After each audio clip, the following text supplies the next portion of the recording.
welcome back to the Growing Together podcast with me, Sunny Vasquez. And me, Cesar Santos. A podcast where we talk about everything under the sun related to growth and becoming the very best version of yourself. Today we have another episode that I'm super excited about. But as you can see, we're in our new setup. We're no longer on our couch. And so we finally have a dedicated space that we don't have to tear down and set back up every week, which was something that we were really looking forward to when we got our own apartment. Yeah, this is a space that we were looking to finally get up and running. I'm super excited for us to have a dedicated space like this. I always felt like we were having to just use what we had around, whether it was a couch or the bed. Yeah, and it's a lot of work. So it's nice that we don't have to take this stuff down and we can just have it live in our apartment. Good topic of conversation if people come over. Yes, what do you guys do with that?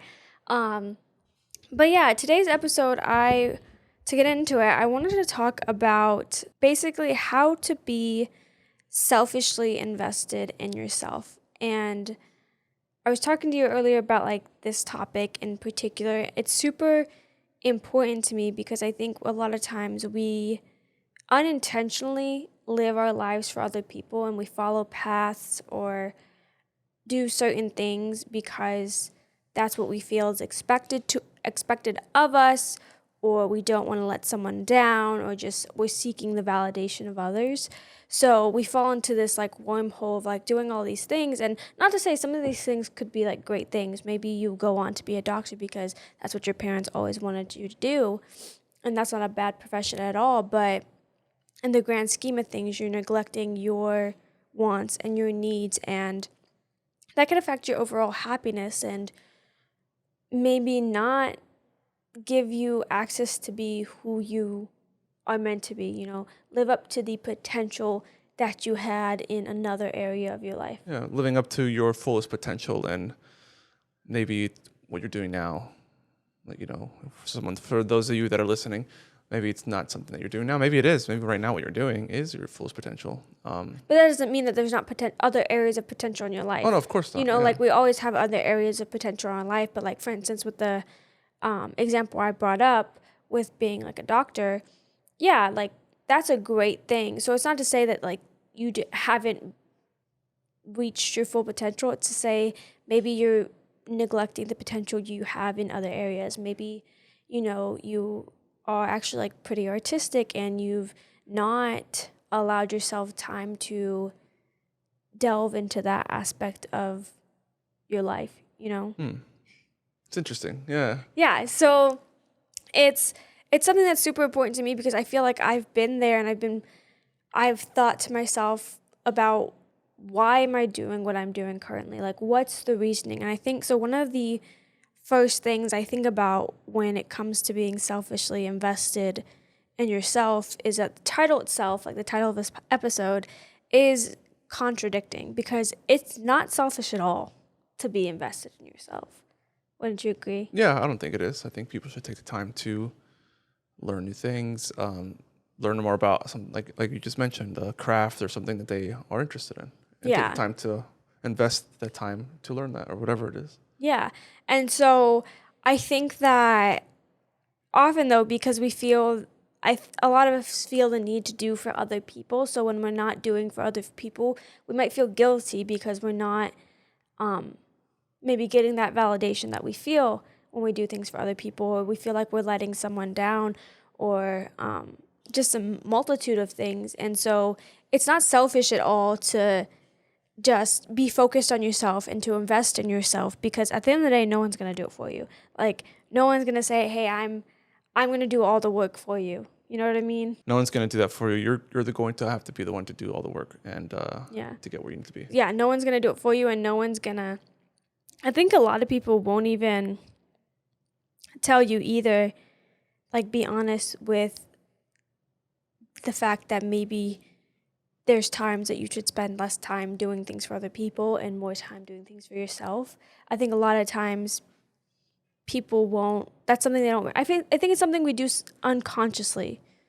Do things for other people versus doing things for ourselves. Yeah, I think sometimes we neglect ourselves because it's just such habit in our minds that you don't think about what you need as a person until you're at like your wit's end. I mean, have you ever felt like that? Have you ever felt like, I think of you as like a good example, because ever since I've known you, you've always been someone to step in to help, to always, be that helping hand. And that's a great, great, great, great character trait. Like, I think that's one of the things I love about you. But I also wonder, like, too, does your cup ever get empty because you're always doing for others and no one's doing for you? And so when do you have time to take care of you? You know what I mean? Yeah, no, I get what you mean. There is some I don't know for the words like gratification for doing things for other people. Like it's just not a nice thing to do. Whether maybe it's like something technology related, something that I understand. And to me, I love doing those things. But I do understand where you're coming from when it comes to, am I not?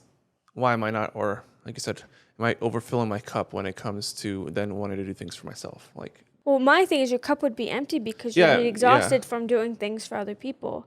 Yeah, I'll probably say it tends to be for sure. Yeah. And so like, and then where do you focus your efforts? I feel like, yeah, where would you focus your efforts if you're always doing stuff for other people? How do you have time to do stuff for you? And the thing is, I say this, but I do think both can coexist. You can have that character trait and also just know where the line is of like when you need time to focus on you, you know? But I think it is a sticky situation. Like for me, I'm someone who has always craved validation from a lot of like just people in my life. I wanted people to be proud of me. I wanted them to feel like I was always there for them, that I'd always show up for them. And I know that's because I think I've never felt that people showed up for me. So I feel like I have to do that for other people because I would never want them to feel like there wasn't anyone there. But it gets to a situation where like you're not even happy doing that because there's no one to fill your cup. And whenever I would go and make decisions that were purely for my happiness, my sanity, I felt guilty. There was always this type of guilt involved with making those decisions, in feeling like I'm letting someone down because this is not what they wanted me to do. So like with my parents, I love my parents to death, but I think for like all of my college, I was really concerned with like making them proud. And so if I made a decision that they didn't agree with, it would wreck me. Like even if I knew it was something I wanted to do and would make me happy, it would wreck me if my parents didn't approve. And because in my mind I'm thinking they think that I'm selfish and that I'm this awful person. So like I'm going down this rabbit hole that like because my parents disagree and all this kind of stuff that I can't do the things that I want to do, or I can't, both focus on me and make other people happy, because it seemed in my life those were two conflicting things. But yeah, I've been thinking about that a lot too, because I think even with your career, you can get put in that situation where it's hard to really invest in yourself, which sounds weird. But for instance, I feel when I first started, like in my, what is now my career, I never wanted to be put in this box. Like, there's typically the company you work for probably has like a career path, right? Like you're here now, this is where you go, this is where you go.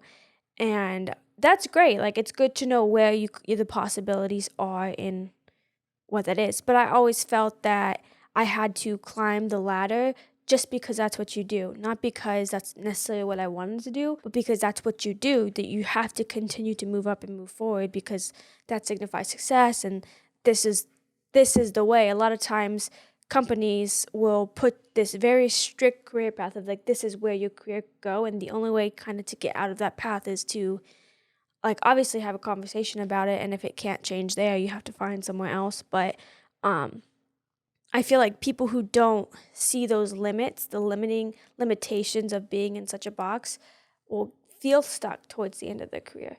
Does that make sense? Yeah, no, that does. That totally makes sense. I mean, I can see. I can imagine that there are people out there that have gone through those exact same situations in their life. Where maybe towards the end of their career, 30 plus years in doing whatever, right? Fill in the blank, that they felt like maybe they should have either done something else or like they don't feel fulfilled. Yeah. And that's my worst fear is that at the end of my life, like, obviously your career for one, like, doesn't have to be your whole life, but I do want to be fulfilled by the work that I do and what I had to contribute And we in spend the the majority office. of our lives working. Exactly. So you should hopefully want to do something that makes you happy and maybe you find fulfillment. Or that you're proud of. Like, yeah, you're proud of whether that you're it's, proud of yeah, what you can contribute to. And that was one of my biggest fears, is that I'm someone who's multi-passionate, and I've recently like niched down into like what I'm doing, but I always consider like the other areas of like, where could I go in my career. I've just never wanted to be placed in that box of like, this is where you have to be, like, this is where your career is going to go, because I want to be in charge of that. Because you're absolutely, and that's the thing, is like, you absolutely can be in charge of that. When I first started my career, I didn't think I could take charge of it. I thought someone else makes these decisions. I don't. Yeah. You know, like when I was at Target, it was like someone else makes these decisions of like who moves up this ladder. And when even in like my first like real kind of like career role, I didn't feel confident that I could make those decisions. I was relying on like a system that was put in place. But now I kind of look back and realize that's the worst thing you can do. It's great to know, like, when you're working at a company, to know what the options are. Mm-hmm.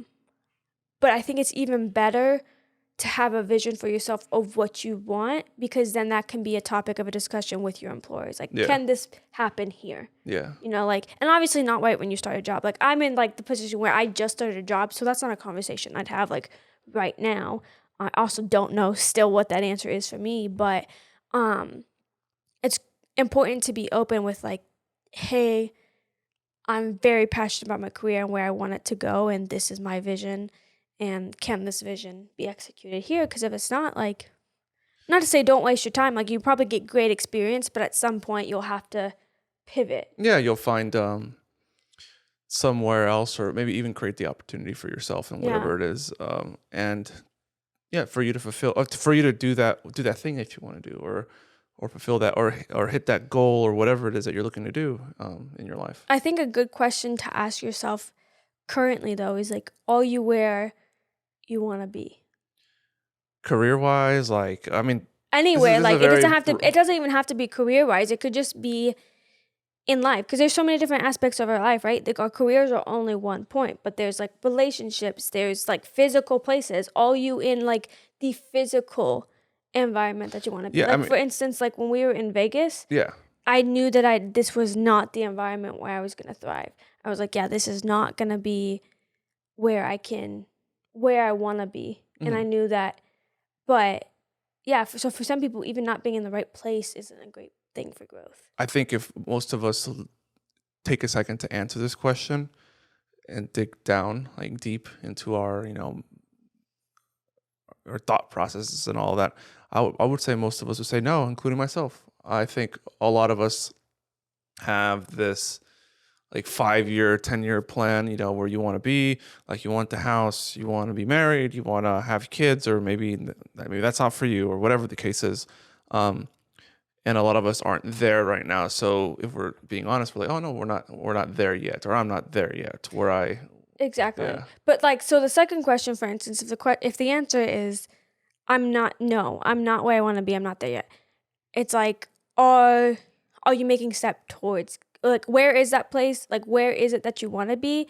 And or is where you're at currently working towards that? Yeah, I would say yeah. Yeah. Yeah. So like that, but that's like, so if people who aren't, it's like, then you got to evaluate, what can I do to get closer to where I want to be? Because I think sometimes that takes time too. This is not something that changes overnight.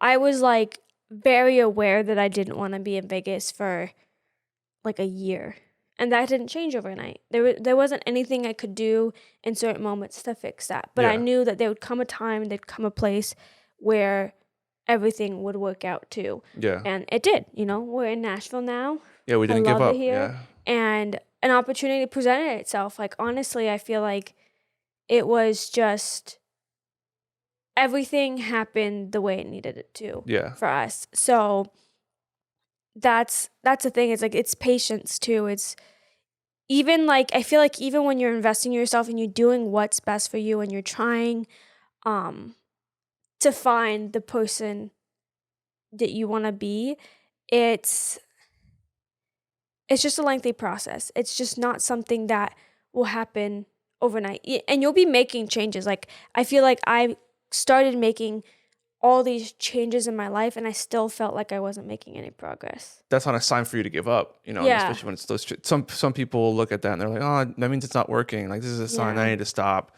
I mean, no, in my opinion, it's a sign for you to continue to keep going and pushing towards the goal that you're looking to achieve. Yeah. Whether it's, for example, like running a marathon, or for some, maybe their goal is just to finish it. Doesn't matter whether they run or whether they jog.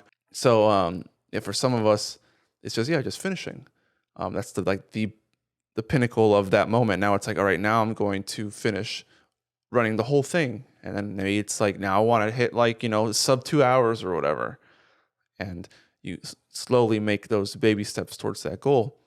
And sometimes there comes, for a lot, especially for people that run a lot, maybe you just physically can't because you have an issue with your leg or your knee or whatever, and you come to a realization, well, I'm still going to do XYZ to get to that goal, but it might not be where you envisioned it. There's some things that you just can't control. Yeah, and there will be roadblocks. I think that there's, in a world, I'd consider myself like a planner in most aspects of my life. And what I've realized as a planner is that most things you can't actually plan for. You can have this plan and you can plan to execute. I've said plan a lot in this sentence. But at the end of the day, you have no idea what tomorrow will bring. You don't know what could happen to throw it off. And I think that's too where people get discouraged is, for instance, I know that during like this whole process of like just moving and trying to get to where I want to be too, I've had like some bad days, and like sometimes you get you're even harder on yourself on those bad days because you feel like you're regressing, that you're not making, that you were making progress and now you're no longer making progress because you've had a bad day. Especially like, for instance, like my thing is I want to try to be more positive. My name's Sunny, so I gotta be a little ray of sunshine. And I think on the bad days it's hard to be that way, and then I get down on myself because I'm upset and I'm like, why am I upset right now? I'm like, it's not a reflection of who I want to be in that moment. So you feel as if you've let yourself down. Yeah. And you feel as if you've taken steps back, but in all reality, it happens, It's like we have our little puppy Nash, and we have great steps forward where like we taught her how to do the paw trick. Yeah. And then we've also we potty trained her to try to not go in the house. And for the most part, she doesn't. But there will be days where she's just being chaotic and does potty in the house, or she tears up something she wasn't supposed to. So in those moments we're like, oh man, she's regressing. But she's not, she's just learning. And sometimes when you're learning things, it's easy to want to go back onto like what you were doing before because it's comfortable. And I think at the end of the day, we crave comfort. We crave what we know and what feels known because it's a sense of security. It's a safety blanket. Yeah. No, it is. And I think for the most part, when we do feel like we're regressing, we can acknowledge that. I mean, I hope most of us can acknowledge that and use that as a learning opportunity to know, like, oh shoot, like I'm back. I'm going back to what I said I wasn't going to do, or I know that I'm not supposed to be doing XYZ, or I'm supposed to be doing this and I'm doing, something else or whatever it is. And that's a learning opportunity. But I think sometimes it's hard. I think it is. It's not easy. It's not like a switch you hit in your head. I think sometimes it's a slippery slope of just going backwards. For instance, I'm a snacker. And I love snacks. You're a chronic snacker. I love snacks so much. And it's Yeah. because they bring me such comfort, like hot Cheetos or like, chips and dip or like just all that kind of stuff. So, I feel like I'll go where me and Caesar, we won't buy like bad snacks. We'll just buy the healthy snacks. But then it's like, let's go to the gas station and get all the unhealthy ones that we didn't buy. And like, you eat them like shit. Like, I told myself I wasn't going to do this. But it's a slippery slope from there because then you might have been in a routine, but it's harder to get back in. It's, for instance, like we were running because me and Caesar are actually going to run a marathon in October, and we started our training a couple weeks ago, and then me and Caesar both got sick. So we were out of commission for a week, and we were just getting back into routine. So because the routine hadn't fully set, it's been so hard to now run again. Like we haven't run in a couple weeks because we got out of that routine, and it's a discipline of waking yourself up to run and even just go for a mile. So I think it's so easy to fall back. It's so easy to just not, it's easy to also ignore like those signs that like I'm not going in the,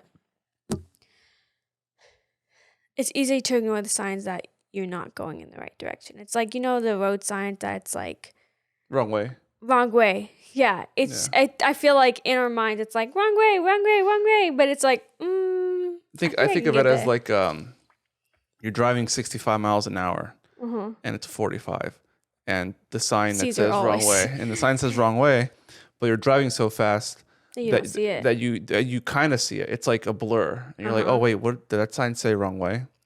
But if you would have been doing the limit, you would have noticed that it would have said 45. Oh, that it would have said wrong way. Yeah.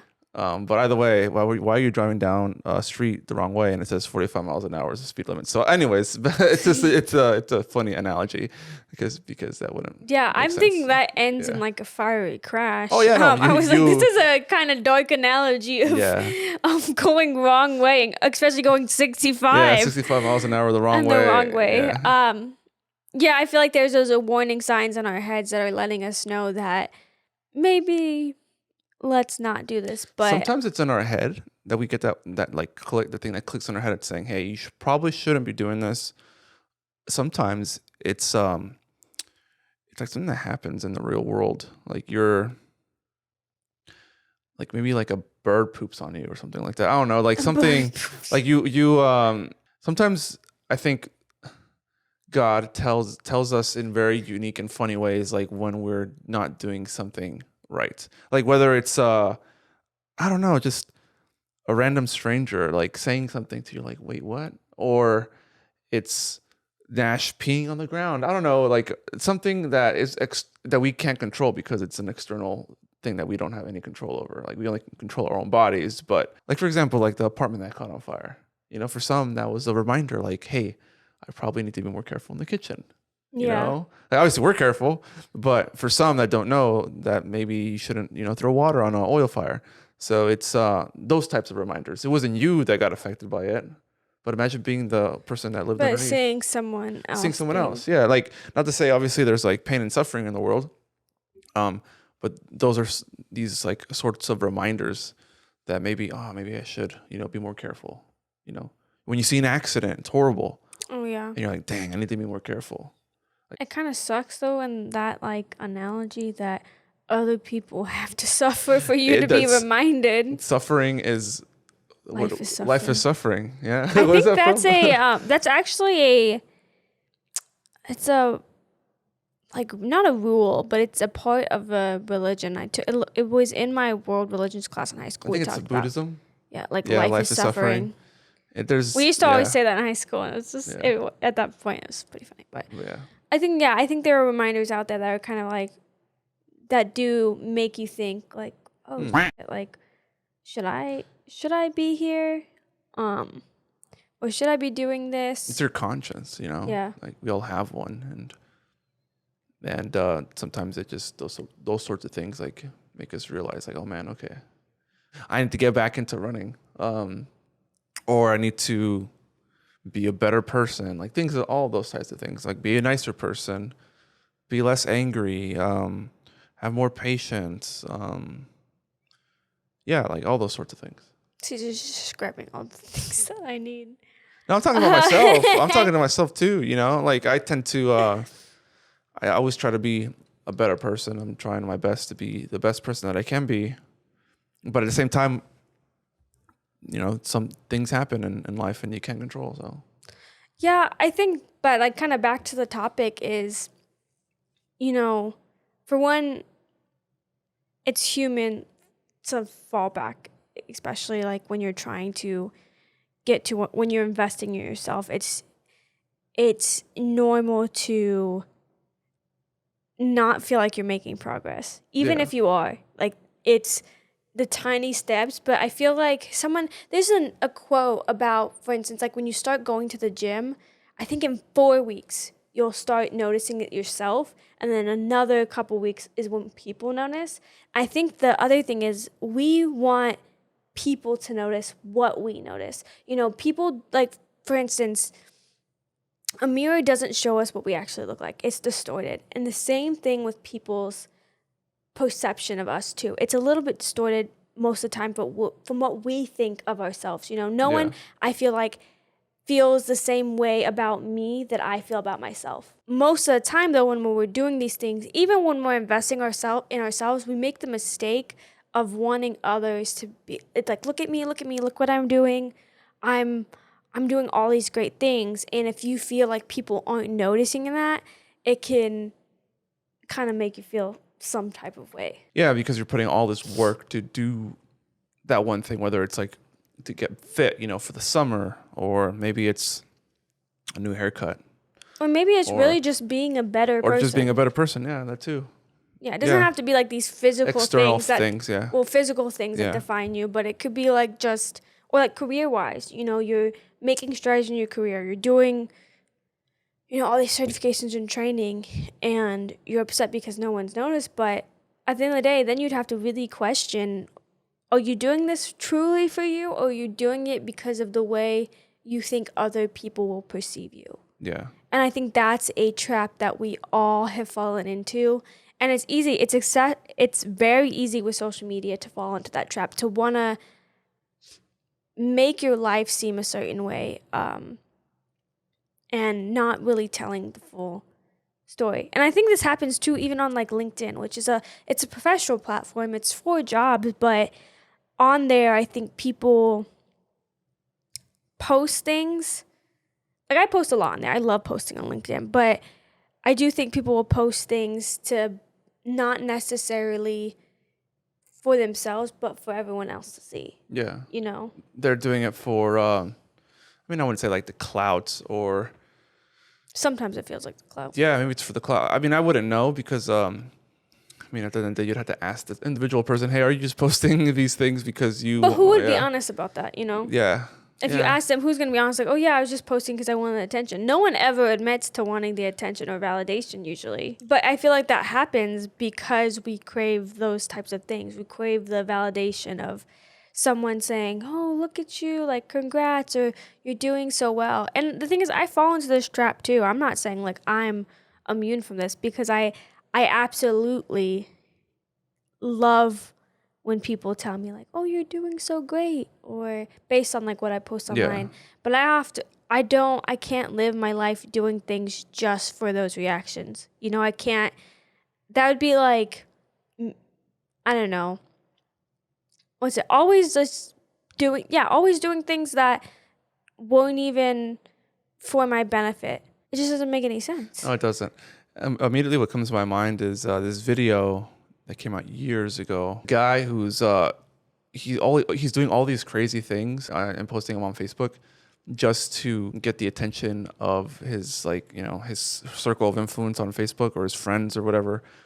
But he's doing it because he wants to one up his like ex-girlfriend. So he sees his ex-girlfriend post something, and then he's like, no, and then and he's like the likes are like getting more and more intense. Like he's doing more and more intense things. Yeah, and that's not even productive and at that point. It's not. I guarantee it's not making him happy. It's for him, like it's probably momentarily happiness if he beats out like the like likes and follows that his ex-girlfriend has, but it's momentary. And when you look at the grand scheme of things and you look at your life, you're going to feel bad that you wasted that kind of time on something so silly. Because I've also fallen into that where you feel like you need to be better than someone, and you don't. The thing is, it's easy to compare to other people. It's easy to want the validation from other people, but at the end of the day, like, you have to live with you. They don't. Like, you have to be, at the end of the day, are you happy with what you have, or do you just have it because that's what you thought that you needed? Like, for instance, like, huge house, fancy cars. Some people get there, and I think this is why some people get there, because they thought that that was the dream. You know, that's what it all was for. But at the end of the day, they figure out, like, this is not what this was. I literally saw a story actually that on TikTok the other day that perfectly describes this, and it was this man talking about he was on a work trip and he got a call from his father-in-law, and his wife was in the hospital, and they're like, it's bad. And so he's like going home, and all he's thinking about on the plane is like how like work didn't matter, like nothing else mattered. And he's thinking about, like, you know, you in that moment you're thinking about all the time you could have, like, man, I should have ran out and got that for her when she asked for it. I should have done this. Because when you're about to lose something that you love, it makes it all the more clearer of what actually matters. And I think that's what we're never clear on in our life, is what actually matters to us. Is it the money? Is it nice things, or is it having great people around you? Is it, and the thing is, it's, to me, it's not bad if it is money. Like, if your goal is to become a cajillionaire, like, go for it, but make sure you're going for it for the right reasons. You know, it's not, because at the end of the day, like, you hear stories like people who are, you know, rich, or like they've came from nothing and then they like have all these things. It doesn't make them happy, because that's not what they were actually craving, you know, out of all of it. And there's some that have that lofty goal of like, yeah, I want to be wealthy because I want to help more people, you know, because one thing about having a lot of money is that you can fund or create your own nonprofit that can, you know, you have the opportunity to help a lot more people. To like go feed people in, you know, impoverished countries, or maybe get people out of poverty by sending them to college, you know, breaking the cycle of poverty by getting kids educated, and things like that. And you can only do that if you have money in order for you to fund those things. So for some, that goal is like, I want to be wealthy because I want to help people. And that's one of the many ways you can help people, but one of the best ways to really impact. So that's a lofty goal. That's centered around something good. I feel like it's not necessarily bad to say, hey, I want to be a millionaire and I want to work towards it. And not to say like you wouldn't donate the money, but just also to make sure that you have a good life and you're setting your family up for success. Like, I think about it too, like in that sense of like, I would never want my kids to go through like what we've had to go through. So a lot of the reason that I do what I do now is because I want to make sure I'm thinking of like the kids will have in the future, which is also a good mindset. Is like, you know, we talk about being selfishly invested in you, but part of like, to me, my being selfishly invested in myself is also thinking about the future life I'll have. And like the future life I'll have includes children that I don't want to, like, I obviously want to give better than when I had. So, but to me, it's still an investment in myself, because like, I want to be able to be like the best mother, and I want to like not have to worry about certain things. Yeah. So, yeah. So it's just interesting what we think, asking yourself that question. I feel like what actually matters. You know, like if I asked you what actually matters in your life, you know, what would you say? Immediately what comes to my mind is family and relationships, like those people that are around you that you love and that have loved you forever, you know. That's the first thing that comes to my mind. And everything else is secondary, you know. A house obviously is something, a roof over your head. But like everything else like is material. Yeah. I'm tied. No, I'm not tied to material, but I do like, I'm more like materials, and like, for instance, like this picture is it's memory. Like I'm tied to material, like memories, because like, I don't know, you just, but yeah. They're great reminders. Like, great reminders. But like, the people, I feel like the people around you is a huge thing, like that's what matters to me too, is like who do I have by my side? Who can I call in a disaster, or to talk when I'm just not having a good day? And I think, I still have goals like financially too, but they say all the time, you can't take it with you when you die. Yeah. You really can't. Like it's none of it. But like I do think about a lot and this is, again, I feel like this is so counterintuitive to what I'm talking about, like being selfishly invested in you, but I'm also someone, with the investment I'm making in myself, I want it to positively impact others. So for instance, in like any company I work for, I want to have an impact that can be felt throughout the entire company. That's just always how I want to present myself, and like I want to do such great work. And so like when I think about like, I'm going to be dead one day, I want to have left a mark on the people that I surrounded myself with. I wanted them to feel like, for one, that they were better because they knew me, but I can't make you feel that way, but and also just had an impact. I think when I think about a lot of the people I love and I cherish in my life, it's because they had such a great impact into helping steer me towards who I wanted to be. Yeah. Like we had Hoovy on this podcast, and he was like just a foundational person in my high school time of like believing in me when I didn't believe in myself. He was just the kind of encouragement, but like tough love that you needed at the time. And then other teachers that just made me think that I was more than I thought I was at the moment. And then like you, who has always believed in me and been there for me. And then, my sister and her niece, who are just, they fill your life with like love and happiness. Makes me sad. Oh, I'm so sad now talking about it. Favorite people. And Nash. Yeah. Like, I don't know, this is like off topic, but if you've watched Louis Capaldi's like new music video, I think it's called Wish You the Best.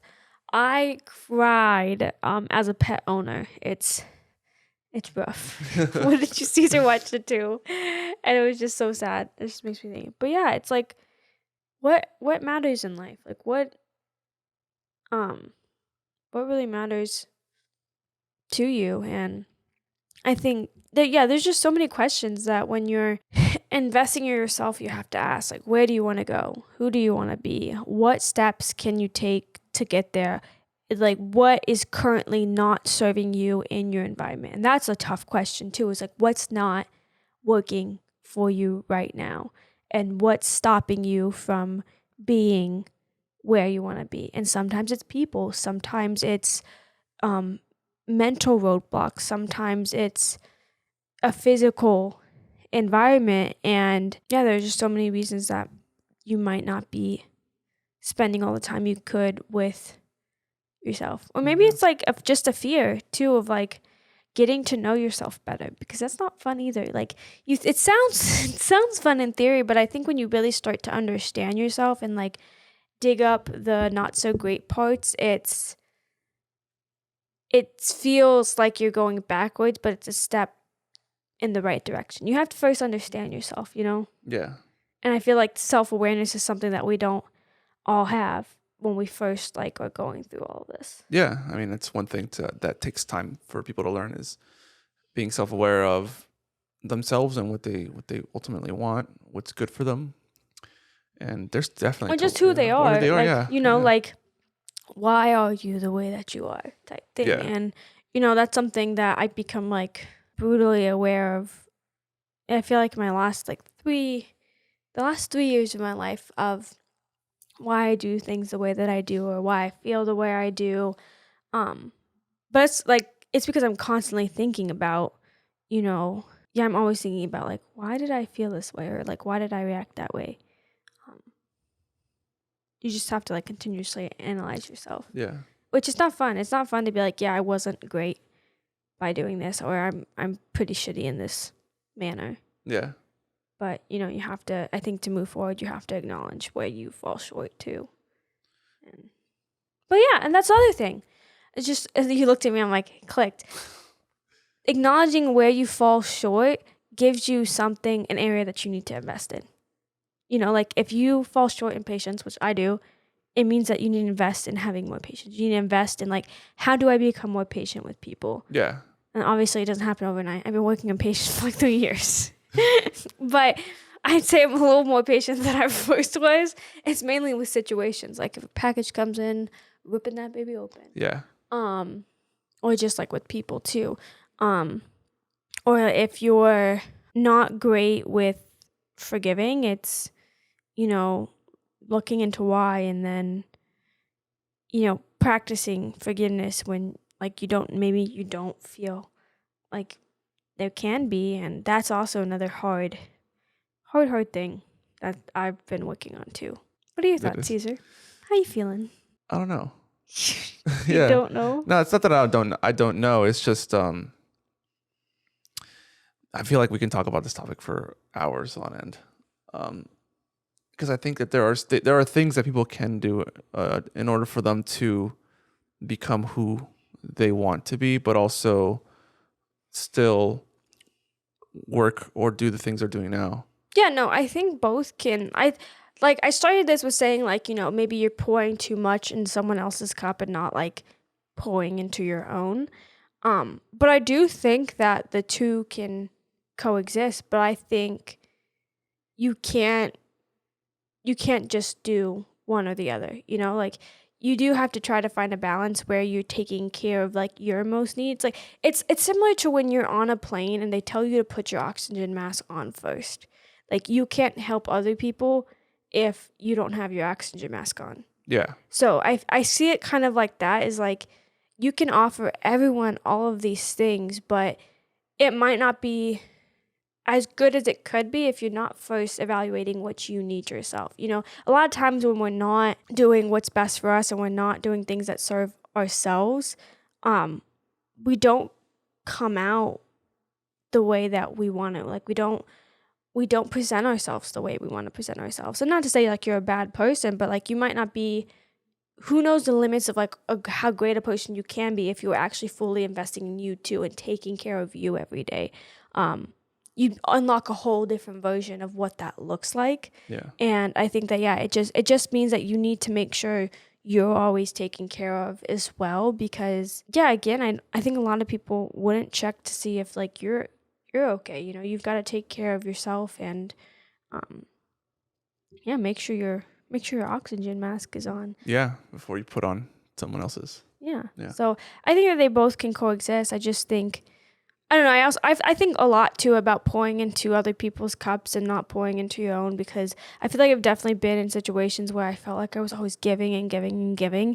And what I realized is like, you know, relationships aren't transactional, whether it's like a friendship you have with someone, and then it also goes into like love languages. People show that they care in different ways. So you can't ask someone to, you know, change who they are in that aspect. So a lot of times, like, you should give out of the kindness of your heart. You know, like if I do something for you, it shouldn't be because I'm expecting something in return. But I also don't think it's bad that you would hope that one day people would return the favor or like show up for you when you show up for them. Yeah. You know, so I feel I get caught in that often, where I was always like doing stuff for other people and trying not to like expect things back in my mind.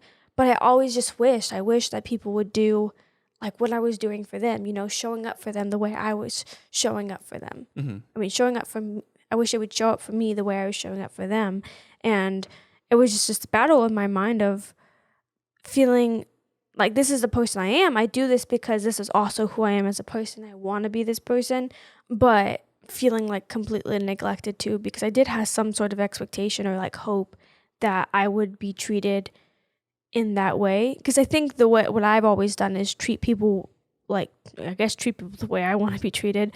But yeah, like treat them with the like love languages I have, like, you know, showing up for them or like, you know, just doing these nice things. And the thing is, you might have a certain like idea of the situation, but they might just see it as like, she's just a really nice person. Like, I don't need to do anything, you know? And it's not necessarily bad on the other person either. Yeah.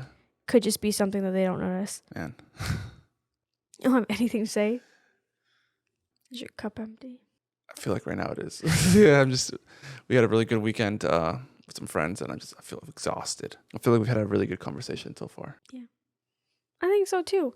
But yeah, so, we talked about like taking care of ourselves, putting on your oxygen mask before you help others, and, doing, being selfishly invested in you. The whole topic is being selfishly invested in yourself. And I think that part of that is something kind of mentioned earlier, is taking back the decisions that are meant to be ours. A lot of times I think unconsciously we let people make decisions for us, whether it be like influenced by social media or influenced by someone in your life. We don't necessarily like make the decisions for ourselves sometimes. I mean, I would say that we make decisions based upon the information presented in front of us at the time. Sometimes it could be a decision. Sometimes I think it could even be a decision that's being made that could be wrong because you don't have all the information. And that tends to happen in any scenario that you can think of, whether it's your own personal life or think of something in the world that's happened. That's something that could have been prevented if it was, fill in the blank, right? Like someone knew, like a calculation of, I don't know, to like change the trajectory or something. I don't know, certain things like that. I can give you a scenario too where maybe like the decision you didn't make the decision. Because I think that sometimes we really don't. Like you're kind of put in a corner. So like take it as, say there's a student and she has a dream to like go to this really great college for whatever she plans to study. But then her parents are like, we're not paying for that college. We're only paying if you go here, And so, I mean, in the end, you can make a decision to go into student date, but sometimes I guess in this sense, I mean, your hands are kind of forced. Yeah, and that's in that scenario you're talking about is like, unless the kid wins the lotto, I don't know. There's with that information presented. Yeah, you're right. Like that decision isn't made for you. You can also you can make the decision on going or not going. I guess that's one thing. But that also changes the trajectory of your life. Yeah. Yeah. I mean, so that's what I'm saying is like sometimes our hands are forced to do things that we didn't necessarily want to do, but we had to do. Like, and obviously there will always be things in life that you have to do that you didn't want to do. But I think sometimes we do it because either someone told us to or we thought that was the way. I think a lot about this because when I worked at Target, I thought that was going to be my career because that was kind of what was being presented to me at the moment. Yeah. And those are the cards that were there weren't like any other options presented to me and part of that is my fault because it's up to me to also do my research to see what's out there. But they I guess kind of felt like put in like that hole of like, this is all that I can do. And since I was doing well, like why not? It only makes sense to do what I'm doing well at. There was also that fear that I would never be good at anything else. Yeah, I felt like I did what I had to do in that moment. And yeah, it's not that I didn't make those decisions. Like I definitely made those decisions for myself, but I think because it's like, what were the other options? Is it a decision if you have no other options, really? Well, you're at a decision point. The decision point is obviously you either believe in that sense, like, yeah, this is all I have and I'll be at this place forever. I mean, not forever, but you'll be at this place for, it's your career path. You'll move on up in that company, or you risk it. You do something. But I think for some people can't do that though. No, but that's what I'm saying. So yeah, some people like some people can't risk it because you, for instance, have to provide yourself. So in the sense is like, again, your hands being forced, like like you have to do something that may not be what exactly like you're looking to do. Yeah. But I like the idea of like when you're selfishly investing in yourself, you're making the decisions. You're actively making the decisions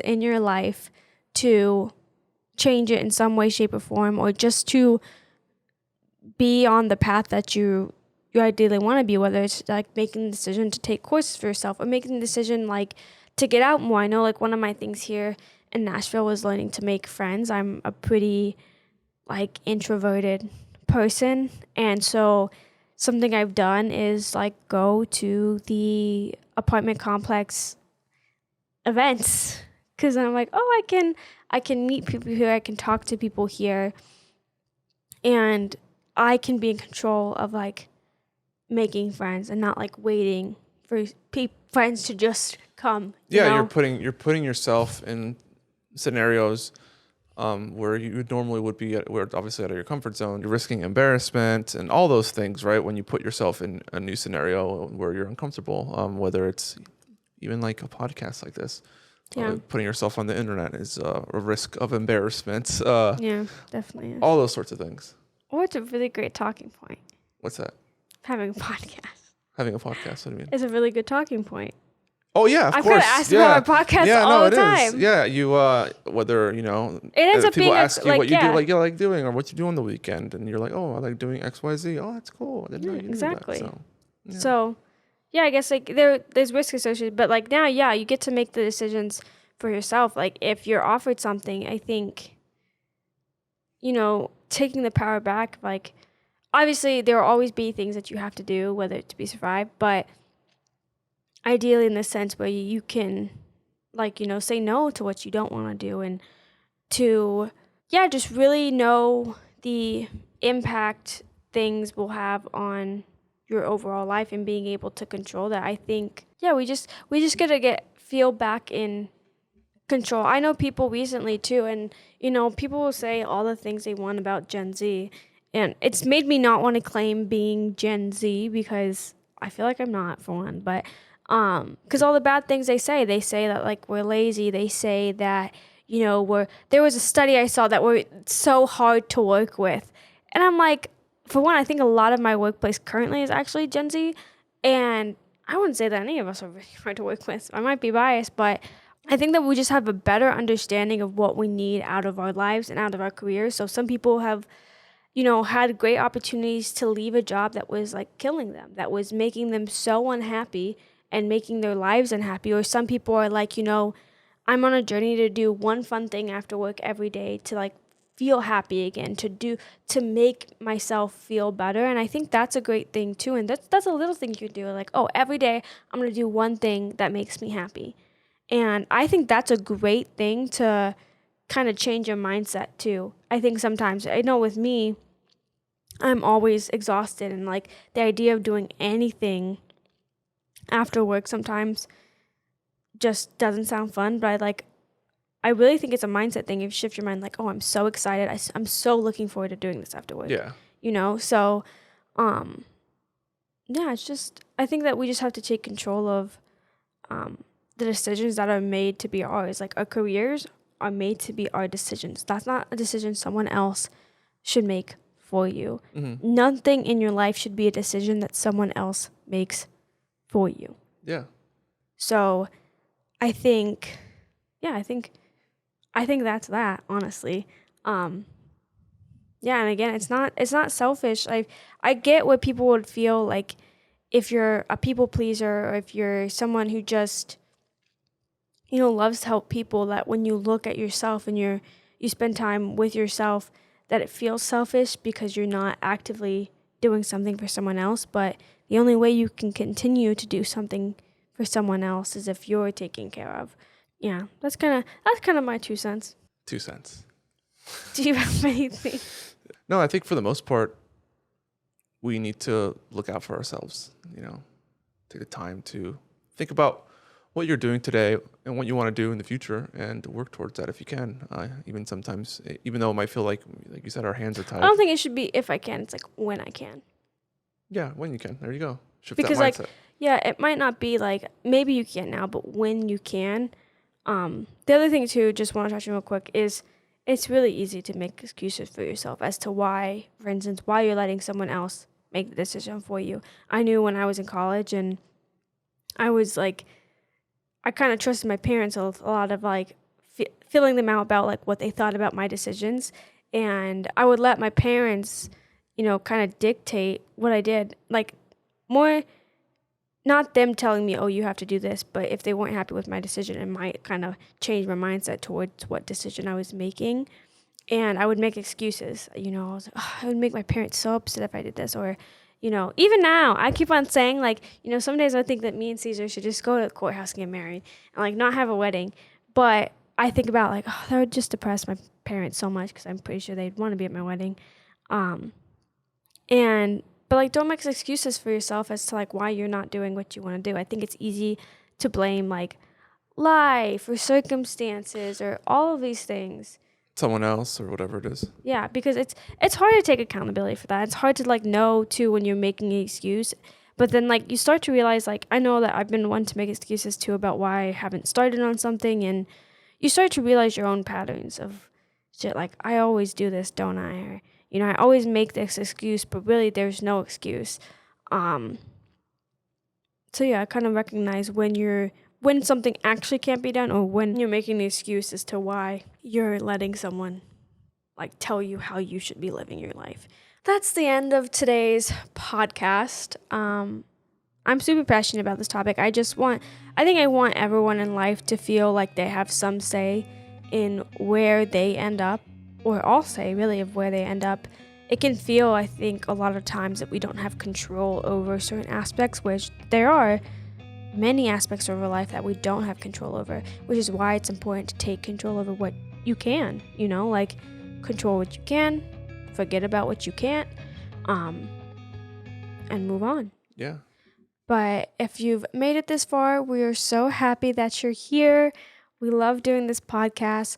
We hope that you'll like and subscribe to our channel on YouTube, or subscribe on Apple Podcasts.